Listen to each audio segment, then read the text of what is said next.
Weston is saying, okay, and my code I know is Weston. It's such a, yeah, wow, I never would have guessed that. This is so secure. And because of that, that's actually why I have been using the VPN like last night in my room, just when I'm doing my personal email. Trying to connect, let's see.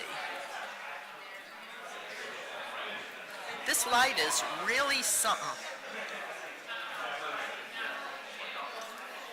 So I moved at a table once. I'm trying to figure if there's a place that's good for me. It kind of does, kind of look at the lights. Or you could take, whatever. If you're too far away, I'm not going to probably think to look for you. Sit over there. Okay. That sounds good. Okay. Although that then puts me away from the microphone.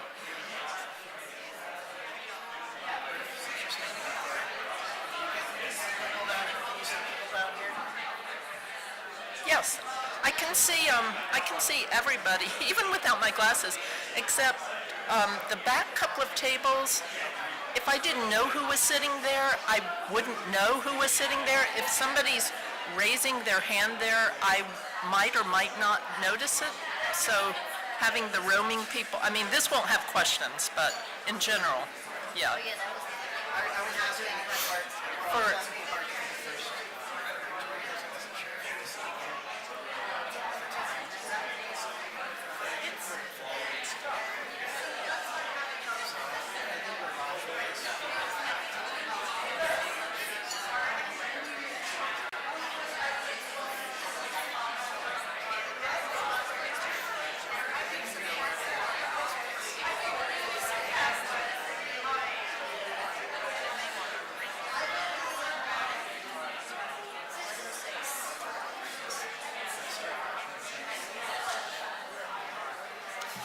All right, folks, it is 11:06. Let's go ahead and take our seats, please, and so we can get ready to start our next topic.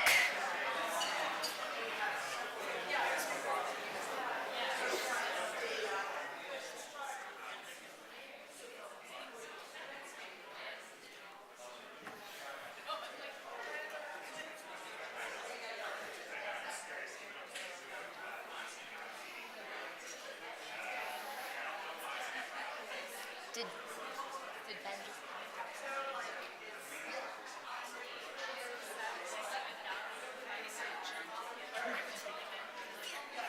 Usually there's like a bell or something. I asked about that.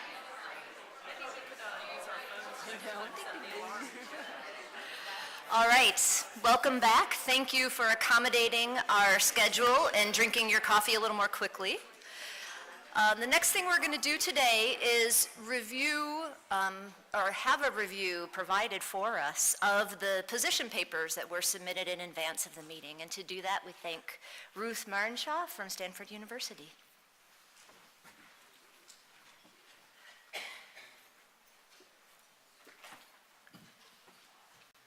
of course, I have to log into my computer again because of security. It has already put the screensaver on. Those 2 minutes where you too could have read my notes.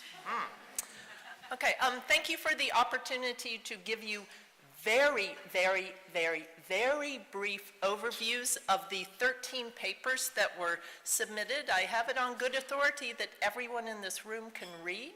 So I am going to count on you to, if you haven't already, tonight or tomorrow, when you have nothing to do, you're waiting for your plane, or tonight after the dinner, go back and read at least the papers whose topics or what you hear from me or from your colleagues here piqued your interest. The 13 papers represented 11 institutions. We had 2 papers each from Johns Hopkins and Chicago. And again, my goal is just to give you a brief snippet about what these papers were about. So several of the papers were position papers more, but most were really experience papers, and I think that's wonderful because you can learn, we can all learn from each other. A number of the papers described research data management solutions that have been developed to meet specific needs of specific research communities, science projects, or collaborations. but some of them actually can be extended beyond the original community that it was designed for. In general, these were not top-down research data management mandates from the VPR or, oh no, the NSF says we must share data, let's go spin up something big. So the first set of papers that I'll describe to you were really research, project, or collaboration focused. Kia Huffman and colleagues in the Department of Ecology and Evolutionary Biology at Brown University developed a research portal called the XMA portal to enable data management and data sharing for a specific research area. And that research area is motion analysis research. All right. Brown University offers central file storage and other institutional repository tools, but those tools, while useful, didn't meet the data management and data sharing needs for this specific research community.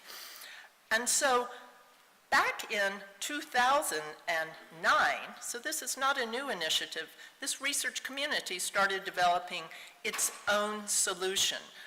One of the things that they noticed from existing solutions at that time at the institution was there wasn't a good way for end users to attach metadata and to view data plus metadata together easily. And they also were concerned about the extent to which some of their institutional solutions could accommodate the large data sizes that their community's collection of tools required. It really became a one-stop shopping place for data and metadata management with data sharing, and that's really important because they're sharing their data not just within the community at Brown, but actually to other institutions and communities. So that seems to have been a very successful and long-standing data management initiative. Like the XMA portal, Johns Hopkins / Maryland Advanced Research Computing Center's CRADLE framework was use case driven. CRADLE stands for the Collaborative Research Administration Environment and Data Library. Whew, glad they call it CRADLE. And like the XMA portal, there was a need that spanned for data management and data sharing that really spanned institutions and projects. This is described in a paper submitted by Adam Sierakowski, and I believe he is here today. He was registered, I hope he's here. And this tool and this environment developed around supporting the Hopkins Extreme Materials Institute. They coordinate activities for their community across hundreds of researchers who need to share large data sets, and they wanted really to catalyze, not just store data and share data, but catalyze collaboration through data discovery. CRADLE, they believe, can be extended beyond their community. It's built from building blocks that aren't specific to their domain in any way, shape, or form. But what I really liked about CRADLE that was different from some of the others is they actually incorporate research administration and research administrative data management as well, tracking your grants and your projects and publications, not just the data. They have automated data population, and one of their goals is to make data management, per some of the comments we heard just a few minutes ago, really part of the researcher's daily workflow. This is just how they get their work done. Another effort that is underway that's focused on a specific research community is Columbia University's Zuckerman Mind-Brain Behavior Institute with a paper from Raj Bose and his colleague called Research Data Storage for Columbia's Zuckerman Mind-Brain Behavior Institute. And they talked about the evolution of their strategy and their approach to coming up with data management solutions for the researchers in their institute. This is a fairly new institute at Columbia, and they really approached this from a starting point of engaging the researchers, a lot of interviews and discussions with the researchers to actually understand what they did, what their workflow was, and then come up with solutions for that. They're really focused at this point much more around data management solutions for your working data, not so much archiving and publication management, but that will no doubt come in time. And then yet another really excellent experience paper came from, this is a mouthful, the University of Minnesota's College of Food, Agriculture, Natural Resources, and the Minnesota Supercomputing Institute.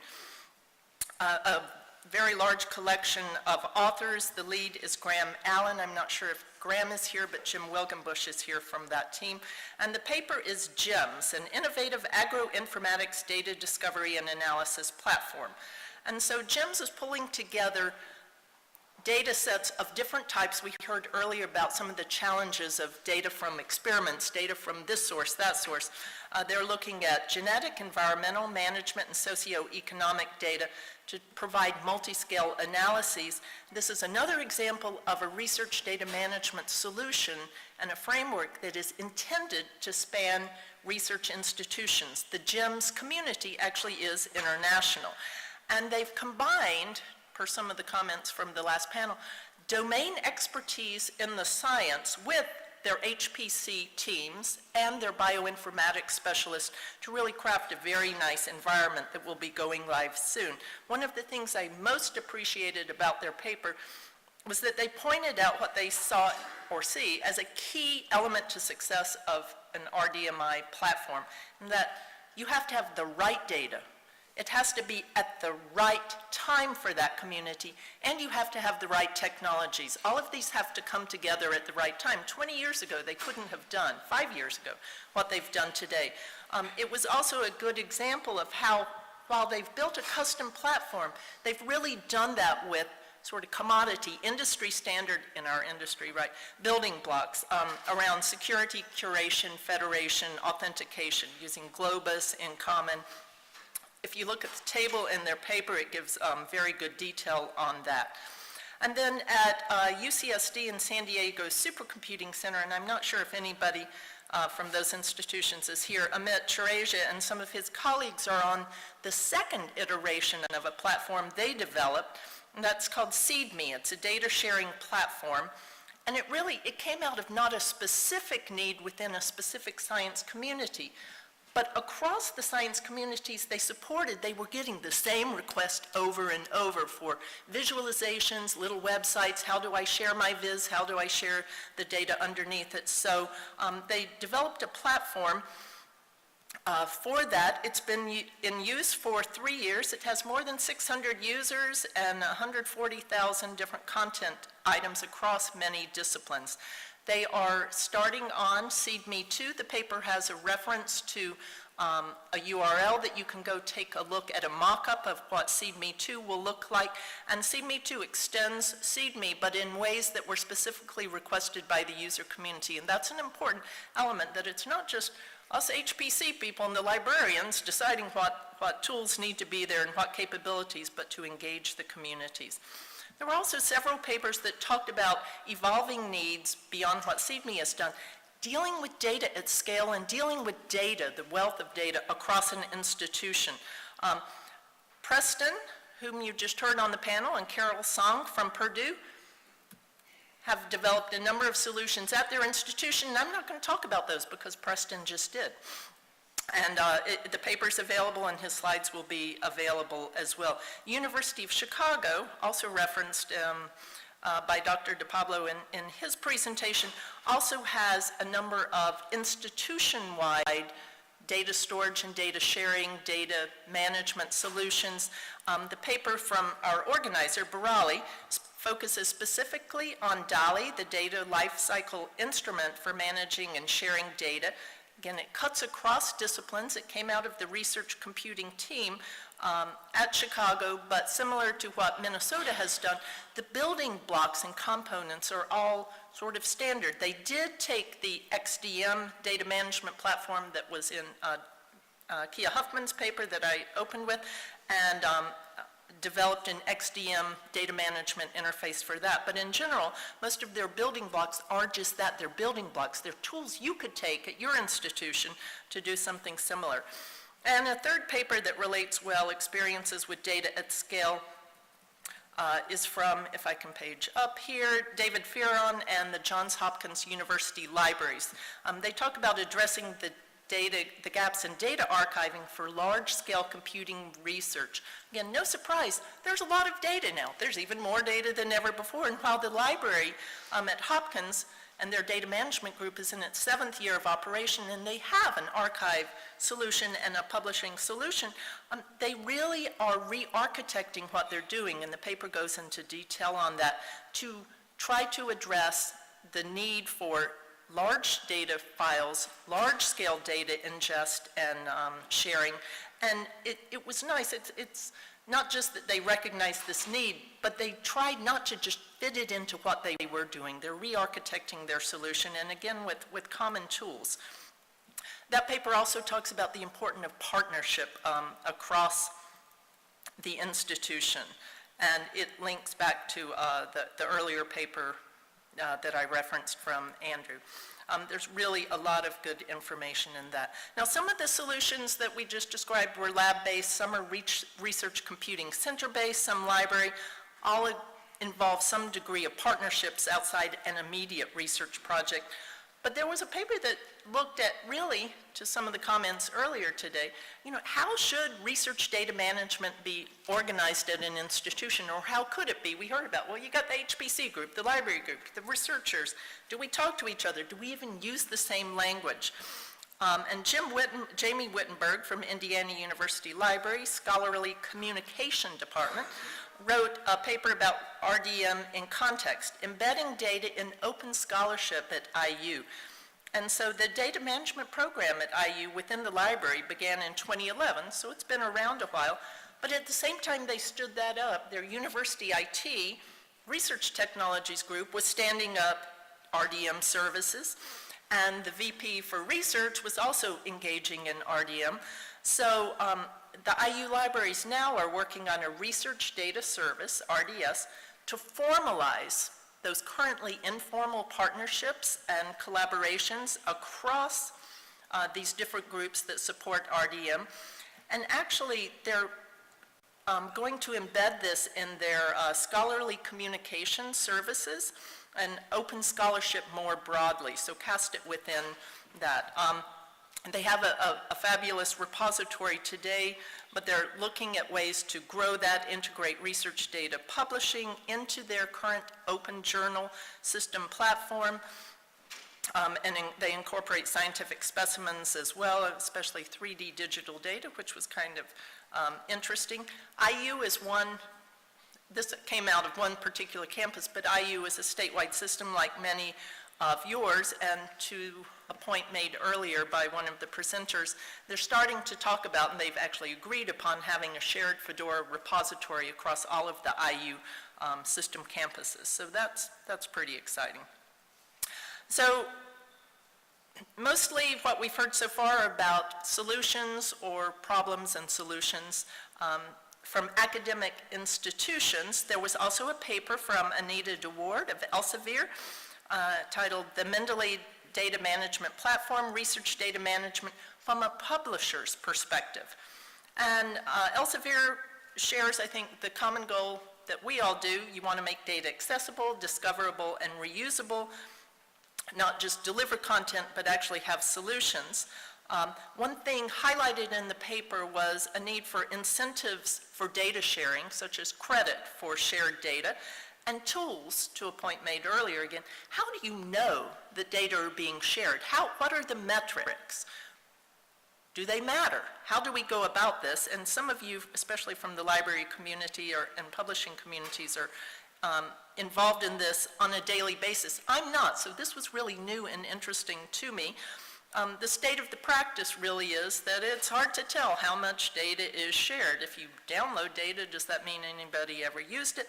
They actually went and looked at acknowledgement sections in articles, and they surveyed 1,200 people across the academic community on their data sharing practices. Some of what they discovered probably isn't a surprise to you. Lack of standards regarding how data are cited in journal articles makes it difficult to assess how widely it's used. In their interviews, too, with these 1,200 individuals, what they concluded was the main barriers to data sharing today were really privacy concerns, ethical issues in IP rights, and lack of training. We've heard a lot in the last panel about how important training is. it really, what they found was that mandates from publishers at that time and funders were not seen by researchers, no surprise, as a driving force for research data management. And the real gap between desire and practice of data sharing standards. And the paper goes on to describe Elsevier's tool suite for data management, this Mendeley data management suite that, again, probably many of you in the audience are familiar with. I wasn't. So as we think about RDM and RDM implementations, we need to spend some time thinking about what are the problems we're actually trying to solve, because there are many. Andrew Johnson from the University of Colorado Boulder's Center for Research Data and Digital Scholarship suggests that we take an outcomes-based approach to RDM when we think about that, and indeed, that is the title of his paper, Toward an Outcomes-Based Approach to RDM, Experiences from Their Group. And he makes the point, which is, it's like when you read, it's like, well, duh, but we forget it sometimes, that RDM processes and the solutions are going to vary depending on what your desired outcome is. What problem are you trying to solve with your research data management solution? Probably there is no one size fits all. He gives the example of IRBs, and at least at his campus, in the IRBs section on data management, the focus is really on data security. So if a researcher comes to you and needs help with RDM to ensure data security, what he would stand up at his institution, what they have, is going to be different than what they might propose in the context of a data management section of an NSF grant, where they are, not that they're not concerned, about security, but they tend to focus, at least at his campus, in their descriptions on data sharing, and there are different infrastructure and different expertise needed. If your outcome, what you're trying to achieve is data reuse, but you don't have a careful eye towards reproducibility, then the solution you come up with, or solutions, may and probably will vary. Okay, and then Rachana Ananthakrishnan and colleagues from University of Chicago in Argonne, in their paper, which is Design Patterns for Data-Driven Research Acceleration, they actually suggest that we stop and get out of the weeds of, are we using Globus, are we using Fedora, are we doing this, and think about the bigger picture, and can we extract some specific design patterns for what we're trying to accomplish, especially as they think about data-driven discovery, and say, there are two main things, and we can already solve those problems. One of the needs that they identify is for high-performance secure delivery of large amounts of data. And he said, we've got solutions for that already. Modern research data portals that are scalable and performant. There are lots of examples. And the other is instant and automated data sharing, especially off instruments. And they propose and identify some certain tools that exist already. And finally, in my last minute, the last paper, Jim Myers from University of Michigan, also the National Data Service Consortium, and I don't know if it's SEAD or SEAD, SEAD, SEAD, provides what I read. I mean, it's a fabulous paper, and I've read it 5 times now, and each time I read it, I get a little something else out of it, and I believe Jim is here, you can talk to him, but I read it as a call to action, all right, for the community. It's titled, Where's My Universal Data Browser? And he does a wonderful job of differentiating between real infrastructure that today can solve real problems, and essentially aspirational infrastructure that we'd all like to have in this magic world, but have dependencies on so many other things happening. But one of his points is, similar to what we saw in some of the other implementations, there are a lot of tools and capabilities out there right now. Sure, we need standards around a lot of things, but there is a way that with not much effort, we could deliver upon request data publication to research projects. I encourage you, again, to go back and read all of the papers. Again, with, I think, one exception, at least one of the authors or co-authors from every paper is represented here at the conference. So I encourage you to read the papers and talk to these folks and see what insights you can share with them and what more you can glean.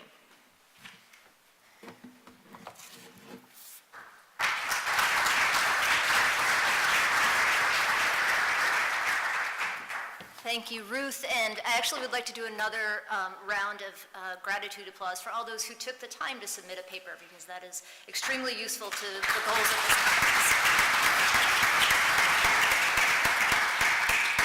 Okay, so as we warned, next on the docket is to do some small table discussions. So hopefully you are all sitting at the table that was assigned to you for breakout session number 1. If you are not, please go to your assigned table. We've tried to mix and match people purposefully for hopefully a fruitful discussion here.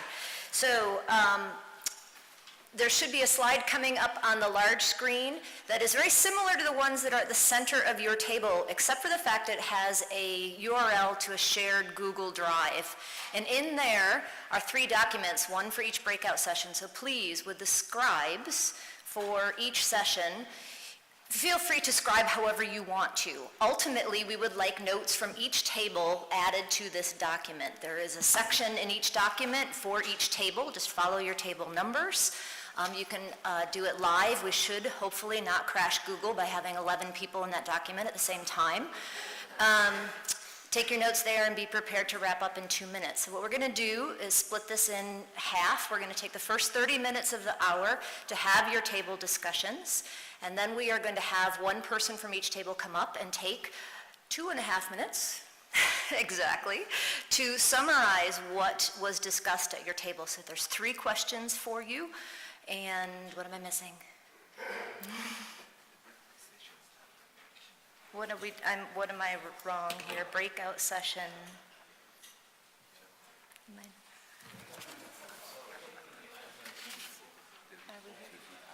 Okay, the reports will be after. My apologies. We're going to do the full. You get to talk for an hour. My apologies. Thank you, Barali. But the breakouts, the reporting back still will be constrained time-wise to a half hour. So I will give you some warnings at 20 minutes, at 40 minutes, and when we're approaching the final hour, just to keep each table in scope for knowing that you have time to address all 3 questions. As usual, if you have any questions or concerns, please don't hesitate to reach out and let us know what we can do to help.